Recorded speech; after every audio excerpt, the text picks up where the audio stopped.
Shabbat Shalom, Temple Betham, and Chag Purim Sameach. I hope many of you, I know many of you enjoyed last night's Purim virtual gathering. Tremendous kudos to Rabbi Chorny for producing, executive producing, directing, whatever you want to call it, last night's extravaganza, and to Rob Kuttner, who was our writer and editor-in-chief. It was not the way we wished we could be doing it. Purim in person is better than Purim not in person, but in some ways it was really a lovely, lovely way to celebrate the holiday. And I hope you're having a great day today. I want to send out a quick video, quicker than usual, very quick communal update, short piece of Torah and a short meditation. Not going to be shticky. I was thinking, do I go shtick on Purim Day because it's Purim?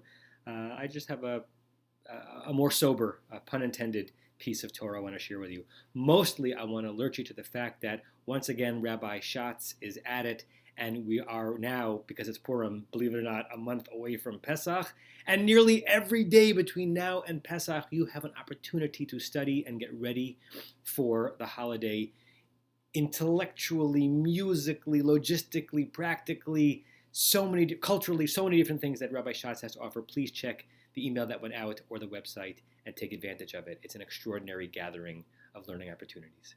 The piece of Torah.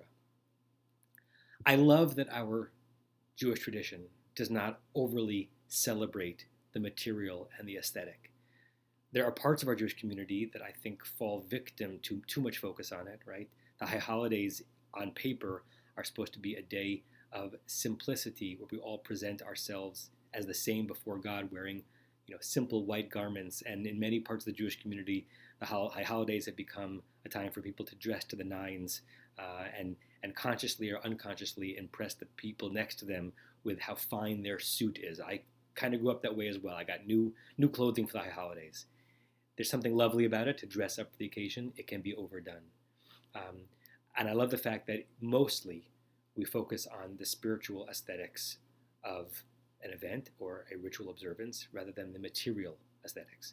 But it's also possible to overdo it in the opposite direction. One example that comes to mind, I love the ritual of mikveh. Immersing in a mikveh, as you know, has many different usages in the Jewish community. It's a transitional ritual that has been really reclaimed in the modern era to be used not only for formal halachic purposes like for conversion or when women would immerse in a mikveh before resuming intimacy in marriage. Now it's used for all sorts of healing opportunities, recovering from a terrible illness, finishing chemotherapy, transitioning from a period of mourning. There's nothing in Jewish law that suggests that a mikveh should be like a spa and that you should feel pampered there. It's something more core and elemental, that you're going into primal waters. And when you emerge from them, almost like you're bursting through amniotic fluid again, or you're like the Jewish people bursting through the sea of reeds, you are reborn. There's a reason why many religious traditions have the notion of being reborn in water. And therefore, how lovely the lighting is in the room or how plush the towels are in the dressing room are not as significant as what's in your heart and in your soul. And at the same time, aesthetics do play a part. I've been in some beautiful mikvaot that have brought me closer to the ability of experiencing that as a holy moment, not as holy for me as when I go in the ocean, which I try to do before Yantif. And I've been in some yucky mikvaot, which were halachically defensible. Right? The rabbis signed off on the fact that this was a kosher mikvah, but it didn't feel so great to be there. And it actually inhibited my ability to experience that as a spiritual moment. There's something to be said about this idea, and the Torah Tmima, a commentary written by Rabbi Baruch Halevi Epstein on the opening lines of Parshat Tetzaveh, say something about this. He lived in Minsk in the end of the 19th, early 20th century. And he notices that in the beginning of Parshat Tetzaveh, which is mostly about the clothing, the garments that the Kohanim would wear when they served, by the way, also for an aesthetic purpose, so that there would be some grandeur, some physical and material beauty to that worship experience. He notices that in the first couple of lines, which speak about lighting of the lamp, of the ner tamid, of the light that's going to be present always and it's going to be used as a source for burning the incense, the Torah says, Vayikchu Eilecha shemen zayit, zach, that you, the Israelites, should take Eilecha, I'll untranslate that for a second, very pure olive oil as the fuel for this light. And the Torah Tmima, based on a Talmud in Masechet Menachot, says, why is it Eilecha, which means to you, addressing the Israelites, as opposed to me, to God, right? You're the ones bringing it. You're not the one to whom it's being brought. Why is it being brought to you? And the Torah T'mima says through the Talmud that God doesn't need that lamp, that light, that incense. God doesn't need it to be light, and God doesn't need it to smell good. You do. You need and deserve to walk into a space that is meant to be a spiritual home for you, and have that be materially, aesthetically uplifting.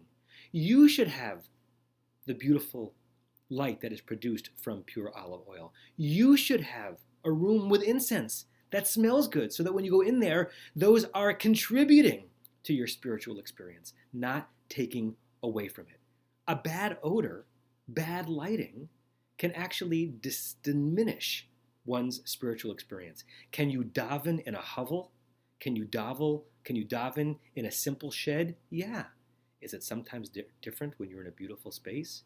And you're actually not allowed to daven next to something that is foul smelling, because the rabbis and Jewish law knew that that foul smell would enter into your brain and argue against the piece of your brain that is trying to go into a spiritual place. So, when it is possible, and it's not always possible, we are invited not only to do mitzvah, to perform our obligations, but hidur mitzvah, to make the mitzvah even more beautiful through the normal aesthetic processes.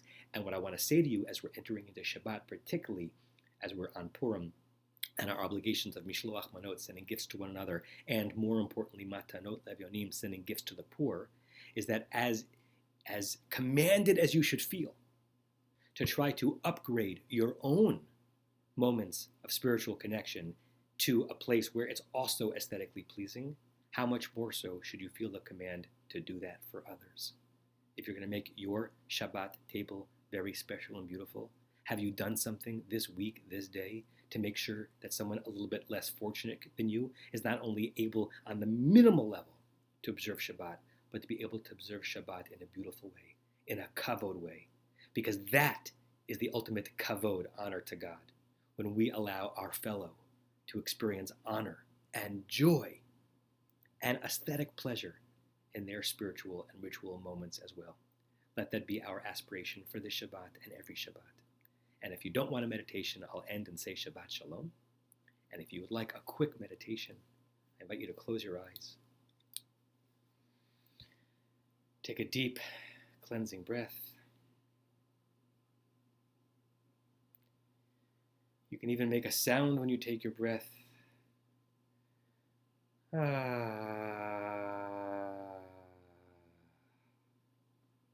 Forget that in some situations that might sound silly. It is so cathartic to allow your vocal cords to vibrate as air is coming through. It gives you a deeper release, a deeper yielding into this moment as you descend into the warmth and the light and the beauty and the calm and the quiet and the openness of a tranquil, non-sleep alertness. You do this not to be less awake, but to be more awake, more present in your body, more present in this moment.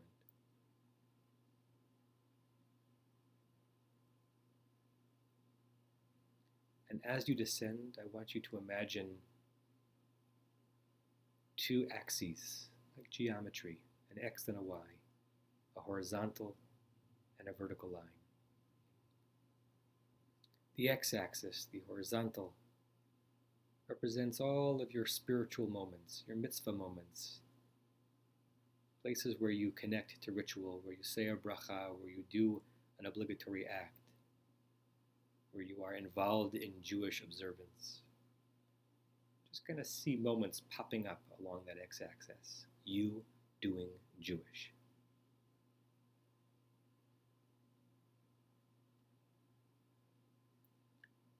And on the Y-axis, I want you to imagine going up and down your spirit, your aesthetic and material personality and character and preferences.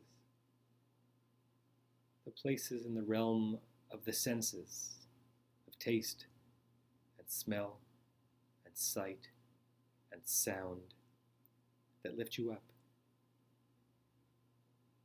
Voices or music you love to hear. Bouquets that you enjoy taking in through your nose. Tastes of delight. Sights of great beauty.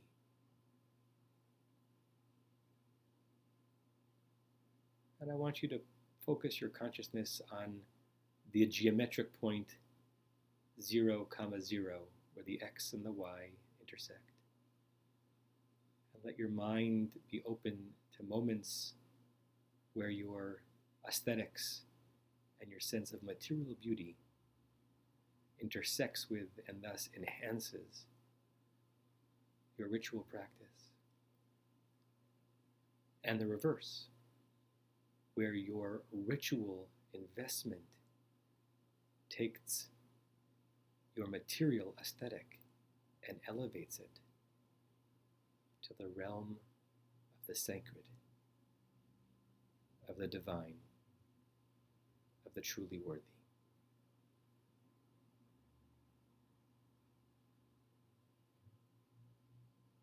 And just for a moment, watch yourself enjoying and reveling in such moments. What it feels to have created and enjoy such a fusion. To have your soul and your taste buds tantalized at the same time.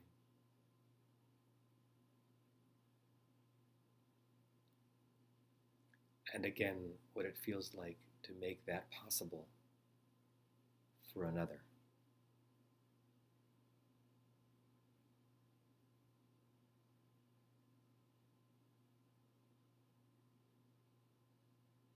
And when you're ready, you can open your eyes. And I say to you, I miss you, I love you, Shabbat Shalom, and Chag Purim Sameach.